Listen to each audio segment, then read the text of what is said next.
And so it wasn't until I was 25, um, one of the catalysts to my awakening was actually performing for Drake.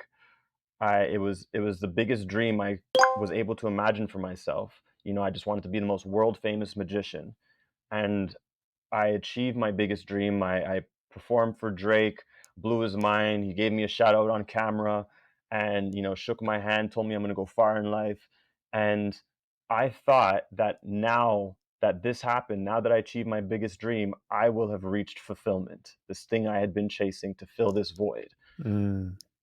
And when the next day rolled around, thinking that my phone is going to be blowing up and stuff, it was just another day. And I actually never felt more empty than that day in my entire life, because now I had nothing to fill it with. I had achieved my biggest dreams. And so it was through that moment that it was a catalyst for me to ask a bigger question, which was, it was like a moment with life where I was just like, what am I not seeing? Because it's not, what am I not doing? Everything I was doing, I was accomplishing. It's, what am I not seeing?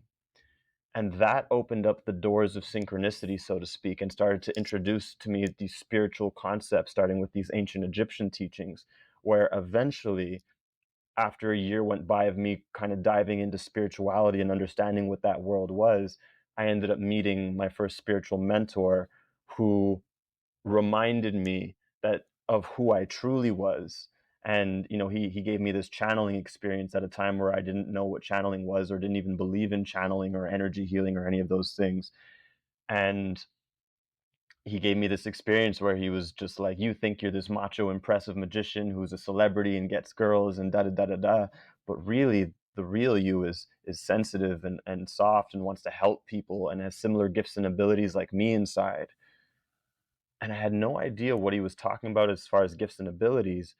But what he most gave me in that moment was this feeling of resonance, because I forgot about that true me that wanted to help people, that didn't need to be macho all the time and all that stuff. And so it was in that moment that I felt reconnected, if you want to call it that, to that true essence, so that I finally felt fulfillment. It was my first taste of fulfillment. I'm like, okay, now I'm on the path. And that's where it started to unravel, and then gifts started to come back online and stuff. That's pretty cool. And the irony that's kind of sticking out at me is how you, I mean, arguably, whether you want to say, and maybe it wasn't in financial or numeric terms, but I mean, performing for Drake and then, being at that point. And I mean, that feels like if anyone's doing anything for Drake, that feels like you're kind of rough near the top of the pinnacle of whatever it is that you're doing. And so I find it kind of funny that you've hit this, we'll say, pinnacle within magic, which in our concrete reality is a little bit more like sleight of hand, Mhm. and then are now in this world of maybe even deeper magic, if you will. Yeah, I feel like I went from being an illusionist to discovering the real magic of life. Interesting. Okay, so that's probably a better termination would be like the illusionist, right? That would be like your Yes. street magic performance. Yes. That's pretty crazy. So illusionist, because the other thing that similarities coming to mind is that people argue that almost this is an illusion of itself, right? I mean, Yep.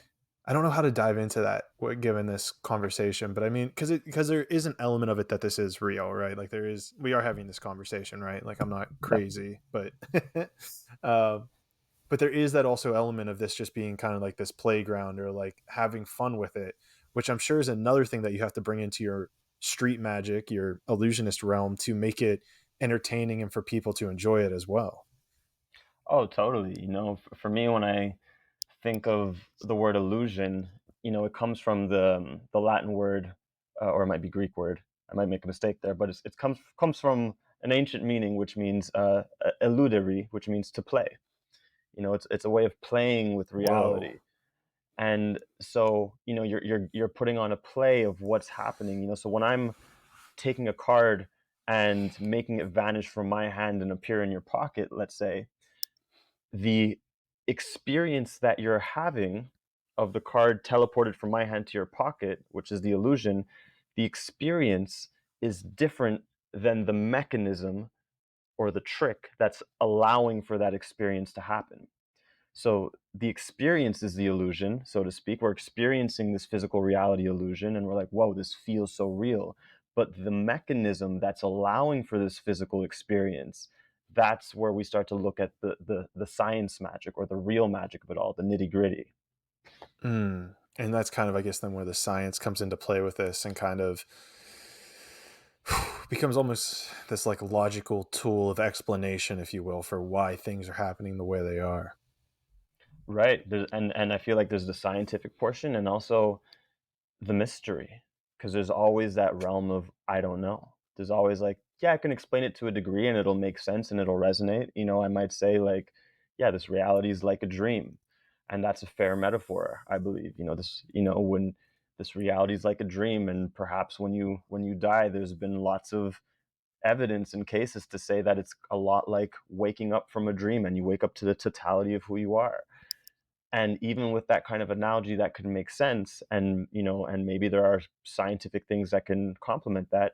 There's still that nugget of mystery that, like, you can never actually concretize it and say, "This is it."